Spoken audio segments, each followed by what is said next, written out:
ఏసే పరిష్కారము అనుదిన Bible television కార్యక్రమం ప్రేక్షకులందరికీ యేసుక్రీస్తు వారి సర్వశ్రేష్ఠ నామమున వందనాలు.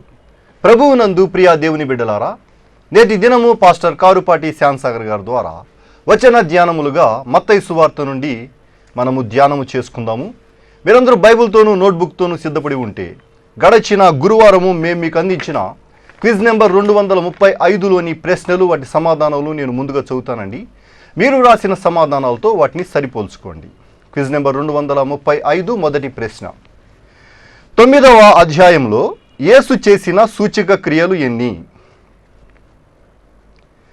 దీనికి సమాధానము 5. రెండో ప్రశ్న. స్త్రీలు కనిన వారిలో అతి గొప్పవాడెవరు? దీనికి సమాధానము బాప్తిస్మమిచ్చు యోహాను. మూడో ప్రశ్న. ఉచితముగా పొందితిరి, ఉచితముగా ఇయుడి. రిఫరెన్సు రాయండి. మత్తయి సువార్త 10వ అధ్యాయము 8వ వచనము. నాలుగో ప్రశ్న. ఎవరికి విరోధముగా మాటలాడిన వారికి క్షమాపణ లేదు. దీనికి సమాధానము పరిశుద్ధాత్మకు. ఐదో ప్రశ్న. ఎవరు నా సహోదరుడని యేసు చెప్పెను? దీనికి సమాధానము తన తండ్రి చిత్తము చొప్పున చేయువాడు. అలాగే క్విజ్ నెంబర్ 236లోని ప్రశ్నలు కూడా నేను చదువుతున్నానండి, తొందరగా రాసుకోవడానికి ప్రయత్నం చేయండి. ఈ క్విజ్ నెంబర్ 236 మత్తయి సువార్త 13వ అధ్యాయం నుండి 16వ అధ్యాయం మధ్య ఇవ్వబడిన ప్రశ్నలు. మొదటి ప్రశ్న.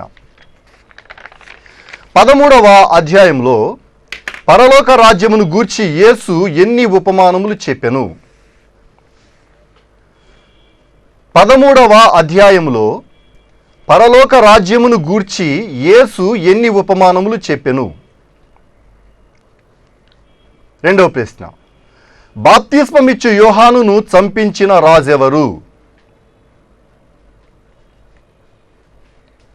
బాప్తిస్మమిచ్చు యోహానును చంపించిన రాజు ఎవరు?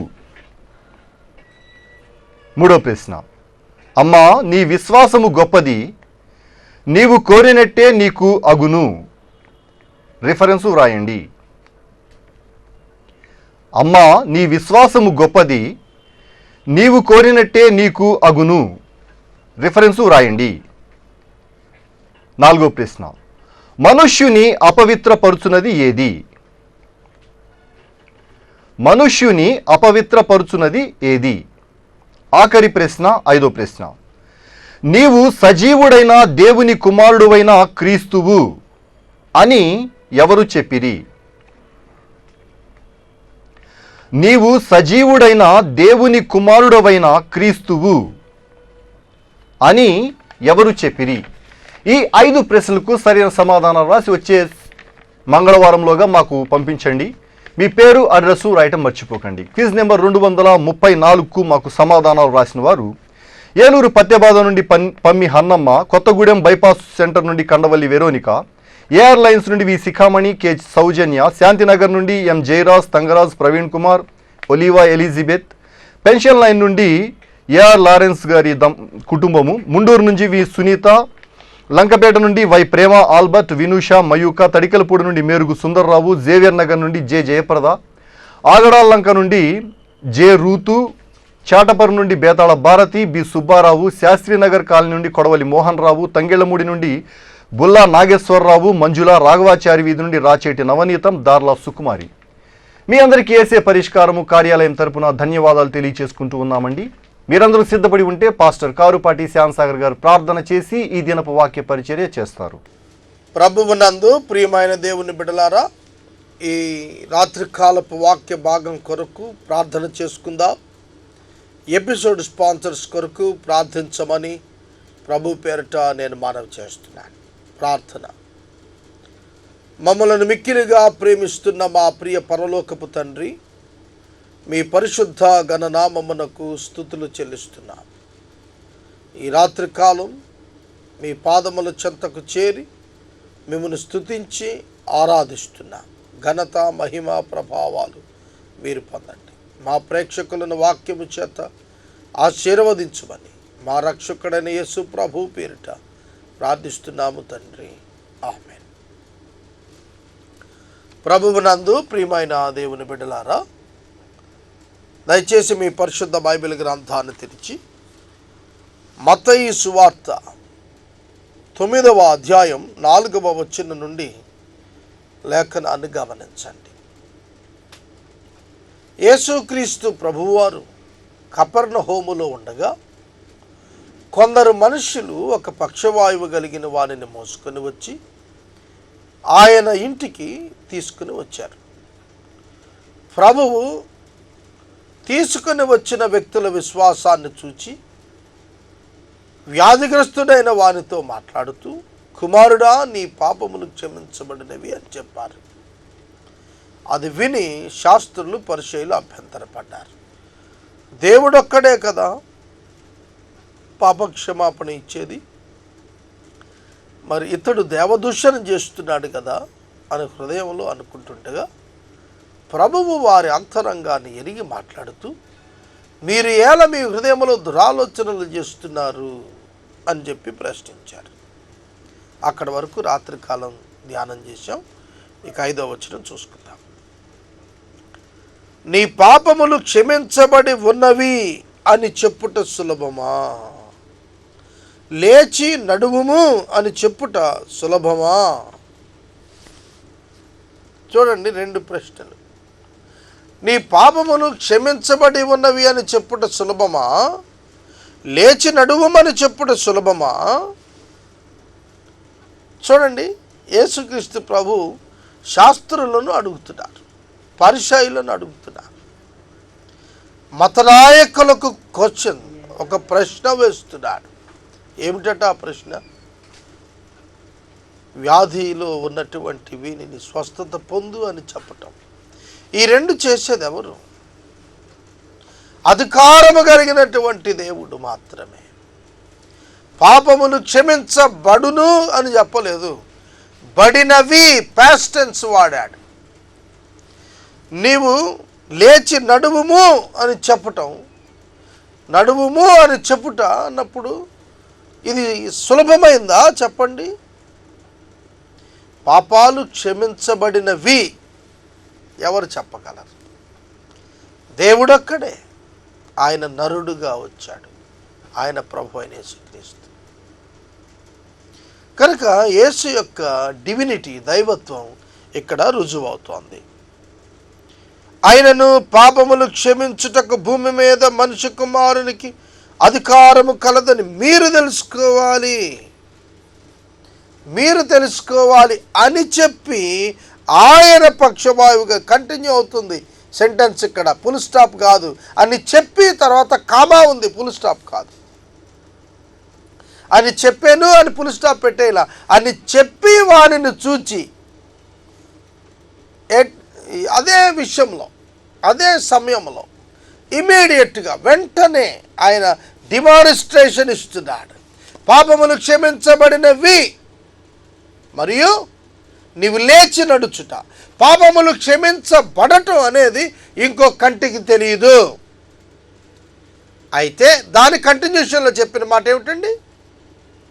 ఒక రోగిని, ఆ వ్యాధి కలిగిన వారిని లేచి నడవమని చెప్పడం సులభమా? ఆ రెండవది డిమాన్స్ట్రేషన్ జరుగుతుంది. మొదటిది జరిగింది అనగా పాప క్షమాపణ జరిగింది, అతడు లేచి నడుస్తున్నాడు, 2 వాస్తవం అని చెప్పడానికి యేసు ప్రభు ఇక్కడ ఈ ప్రశ్న ఉపయోగిస్తున్నాడు. గ్రహిస్తున్నారా? శాస్త్రులతో మీరు తెలుసుకోవటం కొరకు ఇప్పుడు చెప్తున్నాను వినండి. ఆయనకు అధికారం ఉన్నదని మీరు తెలుసుకోవటానికి ఆయన ఇప్పుడు బాగు చేస్తున్నాడు. సోదరుడా, సోదరి, ప్రతి ఒక్కరూ తెలుసుకోవాలి యేసు పాపాలు క్షమిస్తాడని. యేసు పాపాలు క్షమిస్తాడు. ఇక్కడ ఒక మాట వినండి. నేను పాపిని అని వీడు ఒప్పుకోలేదు. వింటున్నారా? చాలామంది మీ పాపం ఒప్పుకోండి, పాపం ఒప్పుకోండి. పాపం ఒప్పుకునేది ఎక్కడా? ఎప్పుడు? విశ్వాసి అయినటువంటి వాడు పాపం చేసినప్పుడు, ఒప్పుకున్నప్పుడు నీతిమంతుడు నమ్మదగిన దేవుడు ఆయన పాపాన్ని పరిహరించి సహవాసాన్ని కంటిన్యూ చేస్తాడు. సంబంధం మాత్రం దేవుడు పెట్టుకునేదే. జాగ్రత్తగా గుర్తించండి. ఒక పాపిని పాపము నుంచి విమోచించటంలో ఆ పాపి పాత్ర ఏమీ లేదు. Very simple. Divine grace, divine grace, దైవిక కృప మాత్రమే.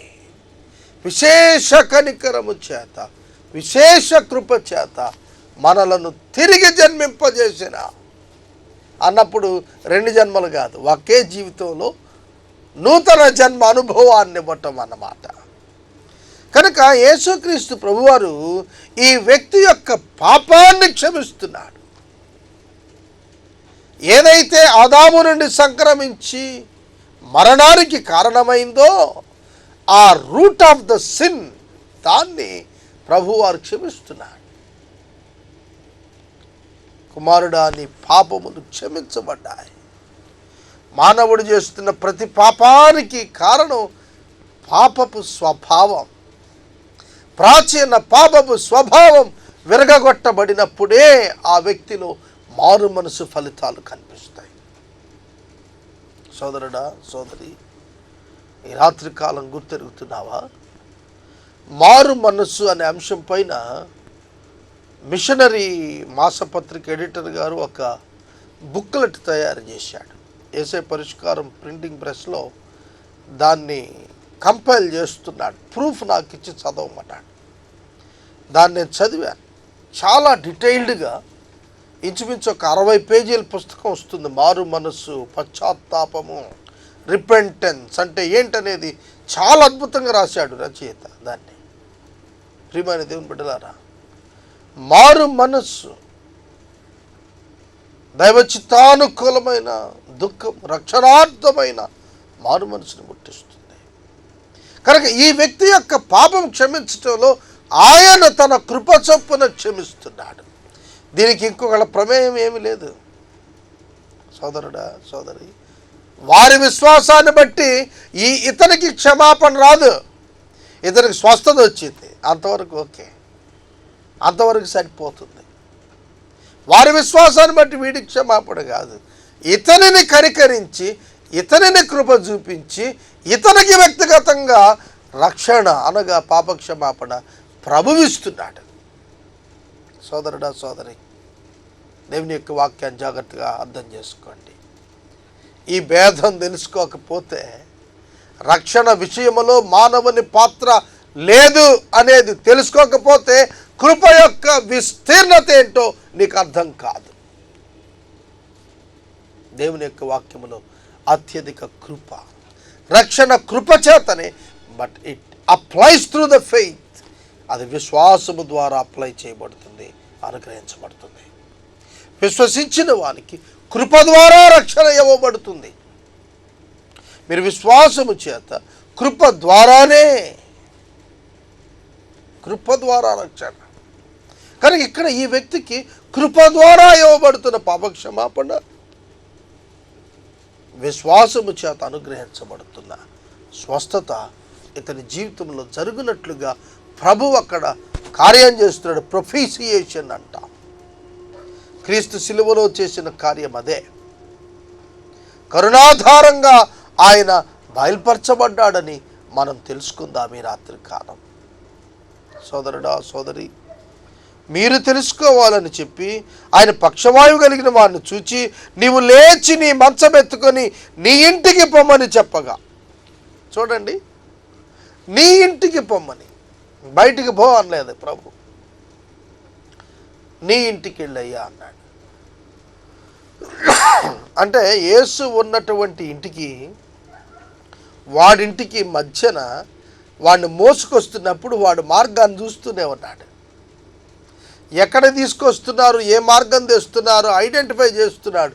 పక్షవాయువు కలిగినటువంటి వాడు మైండ్ పనిచేస్తాను, శరీరమే పని చేయటం లేదు. నీవు లేచి నీ ఇంటికి పో. ఎట్లా వెళ్ళాలి?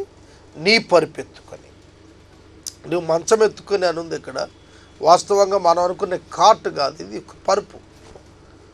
నీవు నీ మంచం ఎత్తుకొని, నీ పరుపు ఎత్తుకొని నీ ఇంటికి పో. ఇది చెప్పటం సులభం అండి. దీర్ఘకాలంగా ఎప్పటి నుంచో శరీర అవయవాలు అన్నీ పడిపోయి చచ్చుబడిపోయి పనిచేయనటువంటి ఆ వ్యక్తితో వారి ఎదుట, శాస్త్రుల ఎదుట వారు తెలుసుకునేటట్లుగా ఆ అధికారపూర్వకమైన మాట, యేసు లోకములో అధికారము కలవాడని లోకమంతా తెలుసుకునేటట్లుగా ఆయన ఈ వ్యక్తిని బాగు చేసి బయటికి పంపి తన అధికారాన్ని వారు గుర్తెరిగేటట్లు చేశాడు. యేసు యొక్క అధికారం మానవ శరీరంపై, ఎందుకంటే యేసు మానవ శరీర నిర్మాణకుడు. మానవునికి శరీరాన్ని డిజైన్ చేసి ఇచ్చిందే ఆ ప్రభు. ఆయన చెప్తే మాట వినదా శరీరం? చచ్చుబడిపోయిన అవయవాలన్నింటిలో శక్తి నిండిపోయింది. అంతకాలం ఏ పరుపు మీద అయితే వాడు పడుకొని ఉన్నాడో అదే పరుపు వాడు ఎత్తుకొని ఎక్కడికి వెళ్తున్నాడు? తన ఇంటికి వెళ్ళిపోతున్నాడు. ఇది ఎంత గొప్ప ఆశ్చర్యం! యేసుక్రీస్తు ప్రభువారు ఉన్న గృహం కిక్కిరిసిపోయి ఉంది. వాడిని తీసుకురావటానికి కూడా అసలు అవకాశం లేని స్థితి. అట్లాంటప్పుడు అంతమంది జనం మధ్యలో వీడు పరుపెత్తుకొని లేచి నడిచి వెళ్ళిపోతుంటే ఆ జనం వాడు వెనక పడరా? ఒకసారి ఆలోచన చేయండి. ఎన్నడూ నడవని వాడు లేచి నడిచి వెళ్ళిపోతుంటే వెళుతూ వెళుతూ మరలా తన మీద ఆ పరుపు పెట్టుకుని, పరుపెత్తుకొని అని ఎందుకన్నాడు? పరుపెత్తుకొని అని ఎందుకన్నాడు అనగా అతని శక్తిని రుజువు చేయటానికి. వాడు ఉట్టి శరీరంలో శక్తి పొంది లేచి నిలిచాడు అనే కాదు, ఈ పరుపును కూడా మోసుకొని వెళ్ళేటువంటి శక్తిని పొందాడు.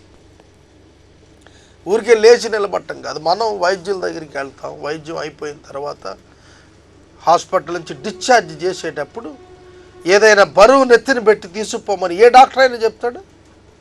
ఉదాహరణకు ఏదైనా బైపాస్ ఆపరేషనే అయిందనుకోండి, డిశ్చార్జ్ చేశారు, నువ్వు రోగగ్రస్తుడు కాదు, నీ రోగం పూర్తిగా పోయింది, నువ్వు ఇక ఆరోగ్యం పొందటమే అని చెప్పి డిశ్చార్జ్ చేసిన తరువాత అన్ని రోజులు ఆయన పడుకోబెట్టిన మంచం ఆయన భుజాన్ని పెట్టి పట్టుకుపోమంటే ఏమవుతాడు? అక్కడే పడి మళ్ళీ ఆసుపత్రిలో జాయిన్ అవుతాడు. మామూలు వైద్యులు చేయలేనటువంటిది. వైద్యులు రోగాన్ని బాగు చేసి వారు పంపిస్తారే కానీ ఇంకా కావలసిన శక్తినిచ్చే వారుగా ఉండలేరు. వైద్యము చేత కానటువంటిది పరమ వైద్యుడు చేశాడు. ఏం చేశాడు? నీవు లేచి మంచం ఎత్తుకుని ఇంటికి పొమ్మనగా, నీ ఇంటికి పొమ్మనగా అనగా వాడి మైండ్ కూడా బాగైపోయింది, వాడి హియరింగ్ బాగయింది, వాడి యొక్క ఐసైట్ బాగయింది. ఇంటికి పో అంటే ఎట్లా వెళ్తాడు? ఇంటికి చూడాలి కదా, నడవాలి, కాళ్ళు చేతులు బాగయ్యాయి, కంటి చూపు బాగయింది, ప్రభువు చెప్పిన వెంటనే వినికిడి బాగైపోయింది, ఆలోచనలు బాగైపోయాయి, మైండ్ బాగయింది. ఇంటికి వెళ్ళాలి అంటే ఇదివరకు వేవరింగ్ మైండ్ ఉంటుంది, బ్లడ్ సప్లై అందకపోవటం వలన బ్రెయిన్కి పెరాలసిస్ వస్తుందండి. రక్త సరఫరా మెదడుకు వెళ్ళాల్సిన రక్త సరఫరా వెళ్ళకపోతే, లేకపోతే గడ్డ గడితే మెదడులో పెరాలసిస్ వస్తుంది, శరీరం చచ్చుబడిపోతుంది. కనుక ఇప్పుడు ఏమైంది? ఆ మైండ్లో ఉన్న బ్లాక్స్ అన్నీ కరిగిపోయాయి, రక్త ప్రసారం పర్ఫెక్ట్ అయిపోయింది. చూడండి ఎన్ని అద్భుతాలు జరిగిపోయాయి ఒక్క క్షణంలో. నువ్వు లేచి నీ పరుపెత్తుకొని నీ ఇంటికి వెళ్ళు అని చెప్పగా వాడు లేచి తన ఇంటికి వెళ్ళను. దేవునికి స్తోత్రం. వేరొక ఇంటికి పోలా, తన ఇంటికి వెళ్ళను అని రాస్తుంది ఇక్కడ. యేసు ఆజ్ఞ చొప్పున అతని యొక్క నివాసానికి వెళ్ళిపోయాడు. తూచా తప్పకుండా తన ఇంటికి వెళ్ళాడు. యేసు ఏం చెప్పాడో అది చేస్తూ వెళ్ళిపోయాడు. యేసు చేత తాకపడిన జీవితం, యేసు చేత నిర్మించబడిన జీవితం. ఈ వ్యక్తి నూతన జీవంతో బయటికి వెళ్ళాడు. పాతవి గతించిన వానిగా బయటికి వెళ్ళాడు. లోకానికి ఒక అద్భుతంగా, మెరకల్గా మారి బయటికి వెళ్ళాడు. అద్భుతం అంటే నీ వ్యక్తిగత జీవితమే ఈ లోకానికి అద్భుతం కావాలి. నీలో వచ్చే మార్పు శరీరంలో వచ్చే మార్పు మాత్రమే కాదు, నీ అంతరంగంలో వచ్చిన మార్పు లోకానికి ఒక గొప్ప మాదిరికరమైన, సవాలుకరమైన, మెరకల్గా, అద్భుతంగా మారాలి. సోదరుడా, సోదరి, శాస్త్రులు పరిచయులు దిగ్భ్రాంతి చెందారు. చూడండి, వారు చెడ్డవారు గనుక, రీజనరేటెడ్ కాదు గనుక, రక్షించబడిన వారు కాదు గనుక వారు దీనిని తప్పుగానే అర్థం చేసుకున్నారు, కానీ ఈ గొప్ప మహిమను అర్థం చేసుకోలేకపోయారు. పరిశుద్ధాత్మ శక్తి చేత మాత్రమే ఒక మానవుడు యేసుక్రీస్తును దేవుడు అని ఒప్పుకుంటాడు, లేకపోతే ఒప్పుకోలేడు. ఇదే ఉదాహరణ మీకు. శాస్త్రుల ఎదుట మీరు తెలుసుకోవాలని చెప్పి ఇంత గొప్ప అద్భుతం చేస్తే ఆ శాస్త్రులు యేసుకు శిష్యులు కావాలి, కానీ కాలేదు సరికదా, యేసును చంపడానికి తీర్మానం చేసుకున్నారు. కాబట్టి వారు అవిశ్వాసులు. వారి మనోనేత్రాలకు ఈ యుగ సంబంధమైన దేవత గుడ్డితనం కలిగించాడు. సోదరుడా, సోదరి, ఈ రాత్రికాలం మనం వాక్యాన్ని చూస్తున్నాం. వాడు లేచి తన ఇంటికి వెళ్ళెను. జనులు అది చూచి భయపడి మనుషులకిట్టి అధికారం ఇచ్చిన దేవుని మహిమపరిచిరి. మనుషులకు ఇట్టి అధికారం ఇచ్చిన దేవుని మహిమపరిచిరి. వారి స్టాండర్డ్ ఆఫ్ థింకింగ్ ఎక్కడ వరకు ఉందంటే, యూదులు ఆ దినాన మనుషులకు ఇట్టి మహిమ ఇచ్చిన యేసుక్రీస్తు ప్రభు సంపూర్ణ మానవుడిగా రుజువవుతోంది ఇక్కడ. అట్ ద సేమ్ టైం ఆయన సంపూర్ణ దైవం అనేది వారు గ్రహించలేకపోయారు. యేసు యొక్క మానవత్వం వెల్లడైన ప్రతి చోట కూడా ఆయన యొక్క దైవిక శక్తి రుజువు అవుతూ వచ్చింది. సోదరుడా, సోదరి, ఆయన మానవునిగాను, ఆయన దేవునిగాను ఆయన తన యొక్క అద్భుతమైన మహిమను కనపరిచారు. కనుక ఈ వృత్తాంతం ఏమని తెలియచేస్తోందంటే, యేసుక్రీస్తు ప్రభువారు పాపాన్ని క్షమించడానికి అధికారం గలవారు, శారీరక రుగ్మతను బాగు చేయటానికి అధికారం గలవారు, అపవిత్రాత్మలో వదిలించడానికి అధికారం గలవారు, అలాగే ప్రకృతి పైన కూడా ఆయన అధికారం గలవారు. ఎటువంటి రాజు యేసు? ఇటువంటి రాజు ఎక్కడైనా ఉన్నాడా?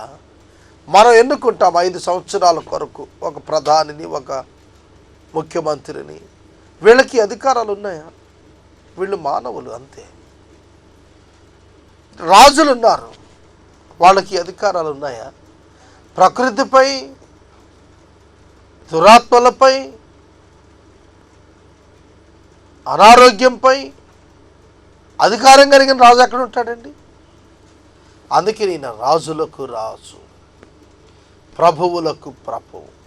దావీదు చక్రవర్తి సైతం తన ప్రభువుతో ఇలాగ చెప్పాను అంటాడు. ప్రభువు నా ప్రభువుతో ఇలాగ సెలవిచ్చాను అంటాడు. చూడండి, ప్రభువు నా ప్రభువుతో. ఎవరి ప్రభువు? యేసుక్రీస్తు. తండ్రి అయిన దేవుడు, కుమారుడైన దేవుడు, పరిశుద్ధాత్మ దేవుడు. తండ్రి అయిన దేవుడు ప్రభువు, కుమారుడైన దేవుడు ప్రభువు. సోదరుడా, సోదరి, యేసుక్రీస్తు ప్రభువుకు భయపడ్డారు. యేసుక్రీస్తు ప్రభువును బట్టి దేవుని మహిమపరిచారు ఆనాటి ప్రజలు.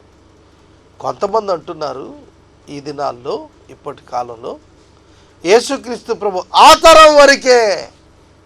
తరం వారి వరకే అధికారం కలిగి పనిచేశాడు, ఇప్పుడు ఆయన పేరు పనిచేయదు అంటున్నారు. అలా అనుకుంటే ఇప్పుడు సంఘము క్రీస్తు పేరిట జరిగిస్తున్నటువంటి ఇటువంటి కార్యాలు, అనేకమైనటువంటి కార్యాలు ఆనాటి క్రీస్తు ఈనాడును ఉన్నాడని రుజువు చేయటం లేదా? నిన్న నేడు నిరంతరం ఏకరీతిగా ఉన్నటువంటి క్రీస్తు ప్రభువు నందు మనం విశ్వాసం ఉంచాలి. ఇక 9వ వచనం దగ్గరికి వచ్చేటప్పటికి యేసుక్రీస్తు ప్రభువారు ఈ సువార్తను రచించిన మత్తయి సుంకపు ట్యాక్స్ కలెక్టర్, సుంకం వసూలు చేసేవాడు. అతనిని పిలుస్తున్న పిలుపు కనిపిస్తుంది.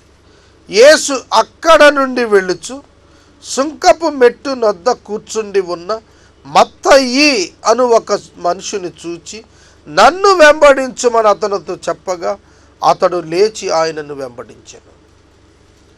పై వచనంలో పైన మనం చూసిన ఎగ్జాంపుల్స్లో, ఉదాహరణల్లో, వాడు లేచి తన ఇంటికి వెళ్ళాను. వింటున్నారా? ఈ పక్షవాయువు కలిగిన వాడు లేచి తన ఇంటికి వెళ్ళను. ఎవరి మాట చొప్పున? యేసు మాట చొప్పున. మరలా సుంకపు మెట్టు నొద్ద కూర్చుని సుంకాన్ని వసూలు చేస్తున్నటువంటి మత్తయి అనేటువంటి వ్యక్తిని, నీవు లేచి నన్ను వెంబడించుము అనగా అతడు లేచి యేసును వెంబడించెను. అర్థమవుతుందా? మత్తయికి ఇల్లు లేదా? మత్తయి ఆఫీసులో ఉన్నాడు అప్పుడు. ఇప్పుడు మనం ఆఫీస్ అనుకుంటాం. సుంకపు మెట్టు అంటే అది ఆఫీసే, ట్యాక్స్ కలెక్షన్ ఆఫీస్. అంటే ఈ రోజుల్లో సిటీఓలు, ఏసీటీఓ, డీసీటీ వీళ్ళు ఉంటారు, వీళ్ళు ట్యాక్స్ కలెక్టర్స్. వాణిజ్య పన్నుల పరమైనటువంటి ట్యాక్సులు వసూలు చేసేటువంటి వారు వీరు. అలాగే ఆ రోజున కూడా సుంకం వసూలు చేసి రోమా ప్రభుత్వానికి కట్టేటువంటి వారండి. కనుక ఈ మత్తయి అనే అతన్ని చూచి నువ్వు లే అన్నాడు అంతే ప్రభు. ఏమిటి లెగమంటున్నాడు? నన్ను వెంబడించు అన్నాడు. అదేమిటి? నువ్వెవరవు, ఏమిటి, ఎందుకు అనే ప్రశ్నలు రావాలి కదా. రాలేదు. నువ్వెవరవయ్యా, నన్ను పిలుస్తున్నావు, రమ్మంటున్నావు, ఎక్కడికి అని అడగలేదు. సుంకపు మెట్టు దగ్గర కూర్చున్న వాడిని నువ్వు లేచి నన్ను వెంబడించు అనగా లేచి ఆయన వెంబడించాడు. దేవుని నామానికి స్తోత్రం. The power of the Jesus Christ, the power in the word of Christ. Yesu మాటలకు ప్రభావితమై కుటుంబాలను విడిచి ఆయన వెంబడి తిరుగుతూ వెళ్ళిపోయినటువంటి 12 మంది చరిత్ర సువార్తలో మనకు కనిపిస్తుంది. ఈ దినం నువ్వు లేచి నన్ను వెంబడించంటే లేచి వచ్చేస్తావా? రాగలుగుతావా? ఐఏఎస్ ఆఫీసర్స్ వచ్చారండి, గొప్ప గొప్ప ఇండస్ట్రియలిస్ట్స్ వారి వ్యాపార స్థలాలు వదిలిపెట్టి మిషనరీస్గా వెళ్ళిపోయారు. ఈ దినంలో 10వ తరగతి ఫెయిల్ అయిన వాడిని, 10 సార్లు ఫెయిల్ అయిన వాడిని సేవకు పంపిస్తున్నామే. Can you quit your job and come behind Christ? Yesu వెనక రాగలుగుతావా? అన్నీ ఉన్న చోటన. డాక్టర్ భక్త సింగ్ గారు, బ్రదర్ భక్త సింగ్ గారు ఇంజనీర్గా ఉన్నారు. ఆయన ఉద్యోగాన్ని వదిలి ప్రభు సేవకు వచ్చారు. ఎంతమంది ప్రభు సేవకు ఈ విధంగా వచ్చారు? సోదరుడా, సోదరి, ఈ రాత్రి కాలం నువ్వు వాక్యాన్ని గుర్తిరుగుతున్నావా? ఈ దినం ప్రభువు నిన్ను పిలుస్తున్నాడని నమ్ముతున్నావా? ఈ పిలుపు ప్రతి ఒక్కరికి వస్తోంది. ఆనాడు ఒక ప్రత్యేక పని నిమిత్తం పిలిచిన అపోస్తుల్లో ఎదురు కనిపిస్తున్నాడు. కనుక ఆయనను వెంబడించును. Obedience of Matthew is the challenge for you. ఈ రాత్రి నీకు నాకు ఒక సవాల్ ఏంటంటే, మత్తయి అనే సువార్థికుడు లేచి వచ్చేసాడు ఉద్యోగం వదిలి. నిన్ను వాళ్ళు ఉద్యోగం వదిలి రమ్మని ప్రభువు పిలిస్తే రావాల్సిందే. ఉద్యోగంలో ఉండి ప్రభువు పిలుస్తున్నాడు. నువ్వు వస్తున్నావా? ఆత్మల రక్షణ కొరకు నువ్వేం చేస్తున్నావు? ఒక్క పర్యాయం నువ్వు ఆలోచించుకోమని మనం చేస్తున్నాను. యేసు రక్షకుడు, యేసు దేవుడు, యేసు నరునిగా వచ్చాడు, ప్రాయశ్చిత్తంగా తన ప్రాణం ఇచ్చాడు, నీ కొరకు తన ప్రాణాన్ని ఇచ్చాడు. నిన్ను వెంబడించమంటున్నాడు. ఎందుకనగా నీ ప్రతి ప్రయాస నుండి నిన్ను విడుదల చేయటానికి, యేసుక్రీస్తు ప్రభువారు నిన్ను విమోచించటానికి, నిన్ను సంరక్షించడానికి, నిన్ను పోషించడానికి ఆయన పిలుస్తున్నారు. నిన్ను మహిమపరచడానికి ఆయన పిలుస్తున్నారు. ఈ రాత్రికాలం మత్తయి వచ్చినట్లు నువ్వు రాగలుగుతావా? వాక్యాన్ని ఇక్కడ నిలుపుదల చేస్తున్నాను. ఈరోజు గురువారం, సమయం తక్కువగా ఉంటుంది ఎపిసోడ్కు. వాక్యం ఇక్కడ నిలుపుదల చేసుకుందాం. రేపటి దినం 10వ వచనం నుండి వాక్యాన్ని మనం గమనించుకుందాం. మనము ఇంతవరకు పాస్టర్ కారుపాటి శ్యామ్ సాగర్ గారి ద్వారా వచన ధ్యానములను మత్తయి సువార్త నుండి ధ్యానం చేసుకున్నాము. ఈ కార్యక్రమం ద్వారా మీరు పొందుకునుచున్న ఆత్మీయ మేలులు ఒక ఉత్తరం ద్వారా మాకు తెలియచేయండి. మీ ప్రార్థనా మనవులు మాకు తెలియచేస్తే యేసే పరిష్కారము కార్యాలయంలో ఏర్పాటు చేసిన ప్రత్యేక ప్రార్థనా శిబిరంలో మీ కొరకు ప్రార్థిస్తాము. మీ కుటుంబ పక్షముగా ఒక ఎపిసోడ్ ప్రసారం చేయాలనుకున్నాం మాకు తెలియచేయండి. అలాగే మా ఈ కార్యక్రమానికి ప్రతి నెల 100 రూపాయలు కానీ, 50 రూపాయలు కానీ, 25 రూపాయలు కానీ ఆర్థిక సహకారం అందించాలనుకునేవారు మాకు తెలియచేస్తే మా సిబ్బంది మీ గృహాలను దర్శిస్తారు. క్విజ్ నెంబర్ 235లోని 36లోని ప్రశ్న మరోసారి చదువుతున్నాండి, తొందరగా రాసుకోవడానికి ప్రయత్నం చేయండి. ఈ క్విజ్ నెంబర్ 236 మత్తయి సువార్త 13వ అధ్యాయం నుండి 16వ అధ్యాయం మధ్య ఇవ్వబడిన ప్రశ్నలు. మొదటి ప్రశ్న, 13వ అధ్యాయంలో పరలోక రాజ్యమును గూర్చి యేసు ఎన్ని ఉపమానములు చెప్పెను? 13వ అధ్యాయములో పరలోక రాజ్యమును గూర్చి యేసు ఎన్ని ఉపమానములు చెప్పెను? రెండవ ప్రశ్న, బాప్తిస్మమిచ్చు యోహానును చంపించిన రాజు ఎవరు? బాప్తిస్మమిచ్చిన యోహానును చంపించిన రాజు ఎవరు?